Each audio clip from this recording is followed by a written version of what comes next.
Minha arquitetura é muito simples. Eu quero fazer a coisa diferente. Eu quero usar o concreto em toda a sua plenitude. Então a minha primeira preocupação foi compreender que a curva existe, né? A curva é importante. Quando tem um problema de concreto armado, um vão maior, a curva é a solução natural. Então essa primeira fase foi a liberdade plástica, a curva na arquitetura. Eu fiz a igreja da Pampulha, isso em 1940, né? Eu cobri a igreja de curvas, né?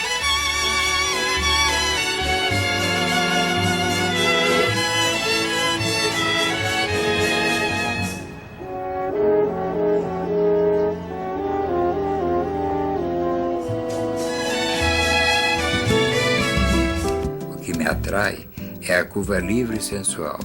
A curva que encontro nas montanhas do meu país, no curso sinuoso dos seus rios, nas ondas do mar, no corpo da mulher preferida.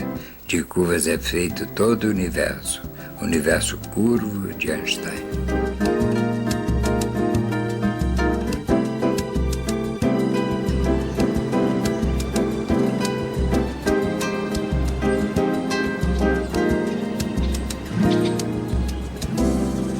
Quem chega a Brasília por via aérea avista as construções modernas dos institutos, as estruturas metálicas dos ministérios e uma sucessão de obras que muito em breve estarão compondo a maior experiência urbanística dos últimos tempos em todo o mundo.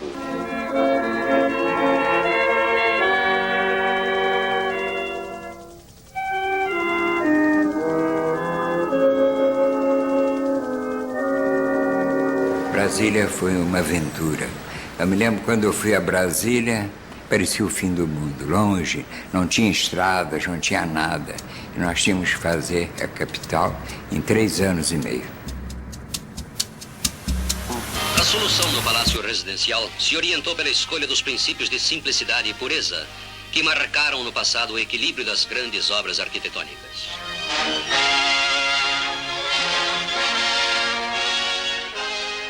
Eu fiz o Palácio do Alvorada, eu fiz as colunas assim.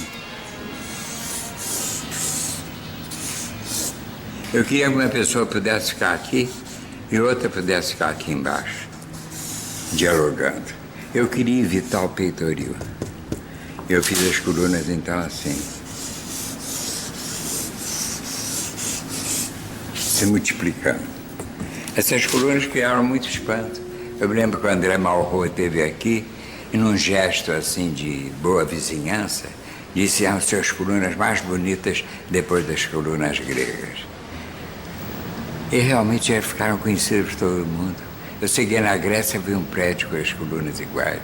Eu fui nos Estados Unidos em um prédio de Correios e Telégrafos com as colunas do Alvorada. Depois eu fiz o caminho da catedral em sombra, de modo que a pessoa, quando chegasse na nave, ela tivesse o efeito, o contraste da luz, e que a vista se estendesse pelo espaço. Era uma ideia assim do que o crente, a pessoa que acredita em Deus, sentisse aqui, ele estava mais em ligação com o infinito.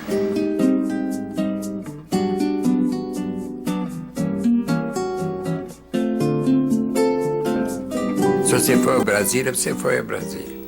Você pode gostar ou não dos palácios, mas você não pode dizer que viu antes coisa parecida. Isso é que é arquitetura, é a imaginação.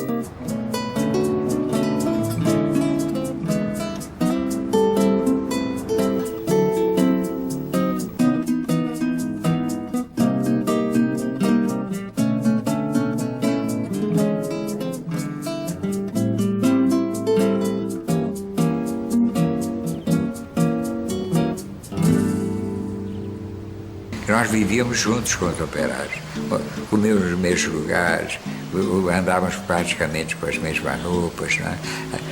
Na noite, quando a gente tinha que respirar um pouco, a gente ia para as boates da Cidade Livre, né? E eles lá também, a gente ficava nos mesmos salão, bebendo as mesmas coisas, conversando com eles, e sem querer foi nos dando uma ideia assim que o mundo ia mudar.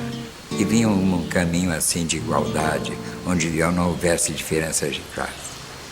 Mas isso foi uma ilusão, não é? Porque logo depois o Brasil se inaugurou, vieram os homens de negócio, vieram os políticos, não é? Um muro de classe nos separou deles novamente, não é? E aquela ideia assim, muito vaga, mas que a gente sem querer sentia no ar, desapareceu.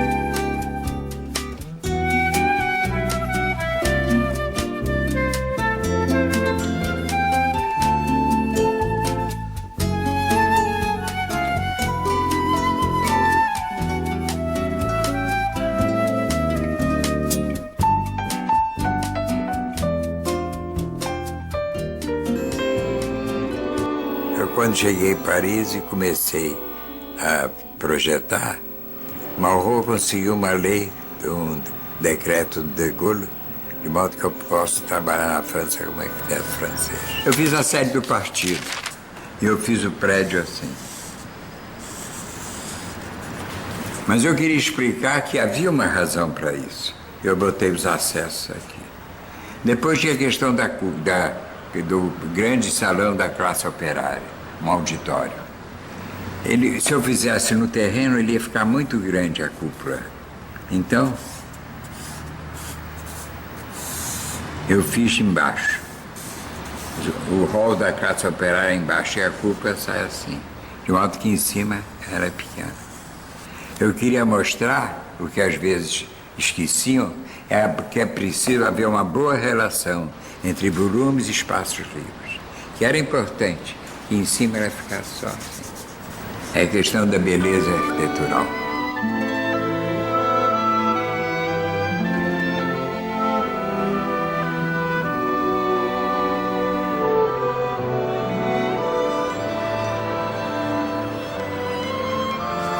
Eu cheguei na Praça do Havre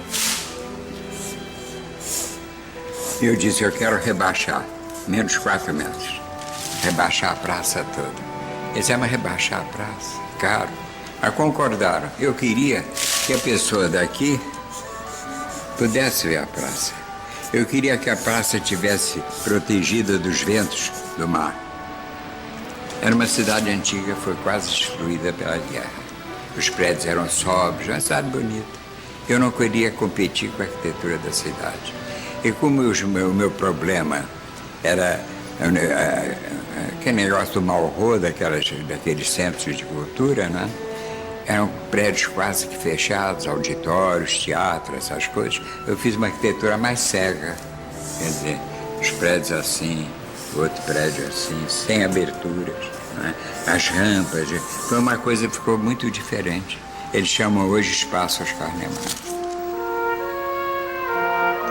Eu passei pela Europa assim com essa preocupação de mostrar a arquitetura do meu país, mas também mostrar que nós conhecemos as coisas. Quando eu fiz a sede Mondadori, por exemplo,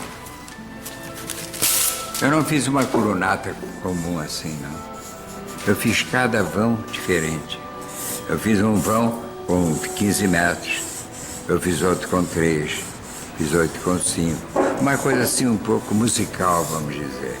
E depois eu pendurei nas vigas os 5 andares. Eu expliquei que o importante num prédio, numa colunata assim, não é apenas as colunas. O importante é o espaço entre as colunas. É o arquiteto proporcionar esse espaço. Esse espaço faz falta, não é? É como disse um escritor, e quando a gente olha uma paisagem, as árvores, a paisagem, o importante não são apenas as árvores, mas também o espaço entre elas. De modo que eu me lembro que o engenheiro italiano disse, não pode fazer tudo com 8 metros? Eu disse, não, assim mesmo. De volta ao Brasil, eu comecei a fazer outros projetos. Quando eu fiz o projeto da América Latina, eu fiz com muito prazer, porque era uma ideia de aproximar os povos da América Latina, né?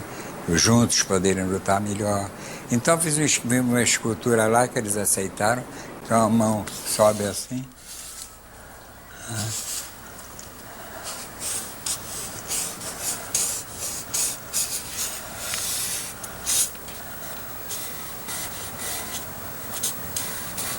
E aqui tem o sangue correndo da mão.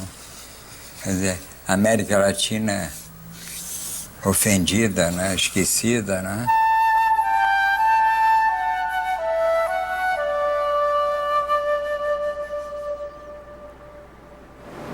Então foi um projeto feito com muito interesse, né? Com muita esperança, assim, de que pudesse contribuir nessa relação dos povos da América Latina, trocando experiências, né?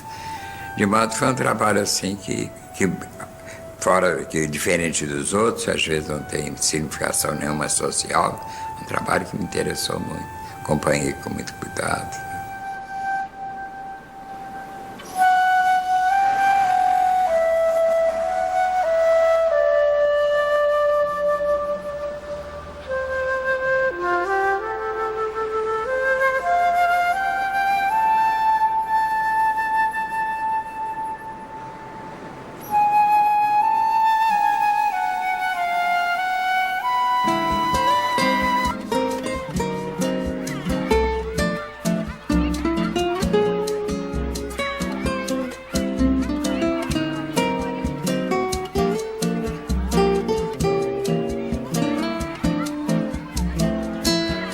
A arquitetura deve evoluir em função da técnica e dos problemas sociais. Por exemplo, a arquitetura brasileira, ela está baseada na técnica mais apurada, não é? Ela é bonita, ela procura coisa diferente, não é? Mas o conteúdo, quer dizer, a parte social é discriminatória. O brasileiro pobre não tem nem casa nem terra para morar. Mas isso é um problema que não cabe ao arquiteto resolver. Se o arquiteto está interessado nisso, como eu, é participar da luta política. É sair para a rua e protestar. O que caracteriza o Rio são as montanhas, é a Bahia, essa natureza fantástica, não é? De modo que eu tive esse privilégio de fazer um museu num lugar tão bonito. De modo que eu não tinha que interferir na paisagem, eu tinha que discipliná-la. Eu tinha que subir com um projeto que a paisagem passasse por baixo, que ele enriquecesse. E foi nesse sentido que eu fiz o projeto. Eu não queria um volume em cima do outro. Eu queria que o projeto fosse feito uma linha que sobe, sensual, sempre a ascendência, ela constitui assim a fachada do edifício. Mas foi talvez o prédio mais fácil de fazer, que era um terreno assim. O mar em volta, o prédio ia ficar assim. Então o problema era um apoio vertical. E depois a arquitetura surgindo, fez uma flor assim. E o prédio me agrada, a rampa convida a subir. Internamente a solução é boa, não é? Os visitantes ficam curiosos, conhecer a arquitetura e assim também as pinturas expostas, não é? De modo que realmente é um projeto que me agrada, um projeto muito espontâneo, que surgiu quase de repente. Eu acho que isso é a novidade, é um prédio diferente. Vocês podem ver muitos museus, mas igual vocês não viram. É uma obra diferente, é a invenção arquitetural. Isso aqui é a arquitetura.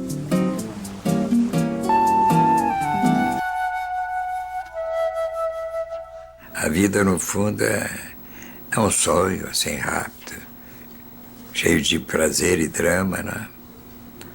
Mas é isso. A vida deve ser vivida e não contada, assim, em minúcias.